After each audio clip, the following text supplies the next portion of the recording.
J'ai commencé à aider les sans-abri en cuisinant pour eux avec mes 2 amis. Suite à un reportage qui a été fait sur moi, il y a eu beaucoup de solidarité autour de moi.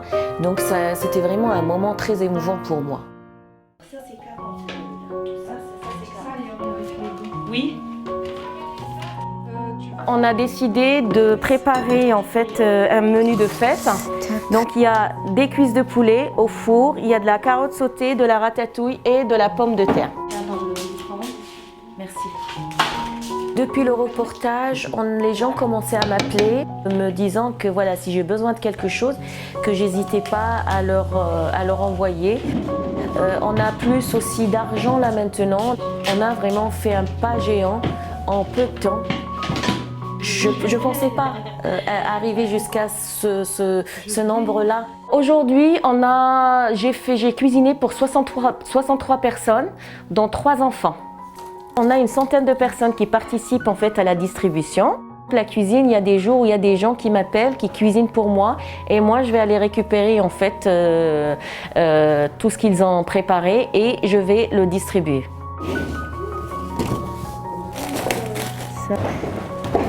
Voilà, là maintenant on a plus de choses. Voilà, on a plus de moyens maintenant. Il n'y a rien qui reste dans le frigo. Chez moi, on est en train de charger.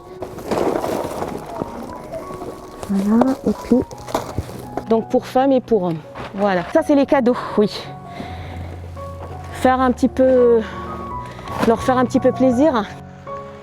Ma vie d'avant a complètement changé une fois que j'ai créé mon association.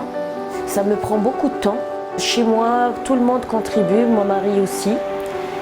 Toute ma vie familiale, elle est un peu chamboulée, mais c'est vraiment des choses qui nous apportent beaucoup. Mon mari Jamel, qui partage aussi les mêmes valeurs, hein, et c'est pour ça que j'arrive à continuer parce qu'il m'aide beaucoup en fait.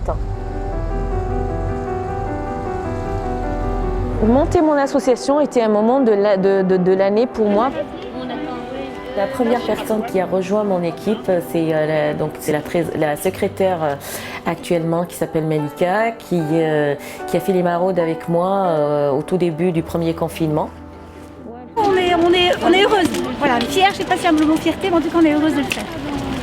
Le premier sentiment que j'ai reçu, j'étais trop contente. Ça a permis en fait aux gens de voir ce que nous on est capable, que l'être humain est capable de faire en fait. Les gens ils me disaient tu n'es pas toute seule, tu n'es pas toute seule. Je me suis sentie épaulée en fait. Et ça m'a vraiment boostée.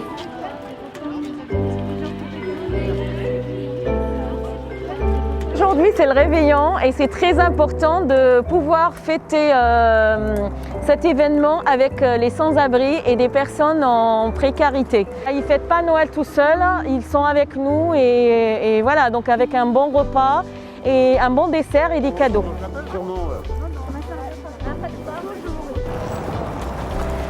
Bonne soirée. Ciao ciao. Au revoir. Et nous, on a voulu vraiment marquer le coup parce que c'était vraiment pour un petit peu réchauffer le cœur des sans-abri et puis aussi pour leur dire qu'ils ne sont pas tout seuls. Le premier confinement, j'ai commencé à 30 et là, j'en suis à 60, jusqu'à 70 personnes à servir. Et ça, c'est énorme. Et ça, c'est que le début. Le jour où j'espère que j'aurai un local, à ce moment-là, je servirai encore plus de personnes. Mes attentes, moi, pour l'avenir, c'est vraiment d'avoir un local. J'ai envie de développer un café solidaire avec une salle de consultation, une salle de kiné, une salle où on peut éventuellement accueillir les sans-abri, accueil de jour par exemple, pour un café, pour un thé, pour parler aussi, et puis aussi pour qu'ils puissent éventuellement manger.